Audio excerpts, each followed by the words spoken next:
இருக்கின்றார்கள். தோமஸ் அல்வா எடிசனை பற்றி பெருமையாக பேசிக் கொண்டிருக்கலாம். ஆனால் அந்த எடிசன் அந்த இடத்திலே கவலைப்பட்டுக் கொண்டிருக்கான். என்ன கவலைப்பட்டுக் கொண்டிருக்கிறான் சொன்னால், இந்த இடத்திலே கௌரவிக்கப்பட வேண்டியவன் நான் அல்ல.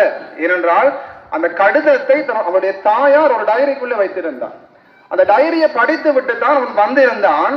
அந்த இடத்திலே அவன் கடைசியாக பேசுகின்றான். உங்களுடைய கண்டுபிடிப்புகளை, கிராமபோன் என்று சொல்லப்படுகின்ற கண்டுபிடிப்பை பிரபலப்படுத்தி சொல்லப்பட்டிருக்கின்றது. அந்த இடத்திலே அந்த கிராமபோனுடைய தன்மையை அந்த பாராளுமன்றம் கதைத்துக் கொண்டிருக்கின்ற பொழுது அவன் மட்டும் அமைதியாக இருந்தான்.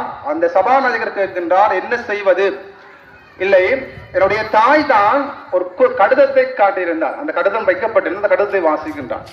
அதில் சொல்லப்பட்ட விஷயம் என்னவென்று சொன்னால், அந்த 4 வயது நிரம்பிய அந்த பிள்ளை இனிமேல் படிக்காது, இவன் தான் முட்டாள் என்று சொல்லப்பட்ட குழந்தையை உலகத்திலே மிகப்பெரிய ஒரு விஞ்ஞானியாக மாற்றியது ஒரு தாய். அந்த தாய் தான் கௌரவிக்கப்பட வேண்டும். அந்த தாய் பிறந்த நாடு இங்கிலாந்து.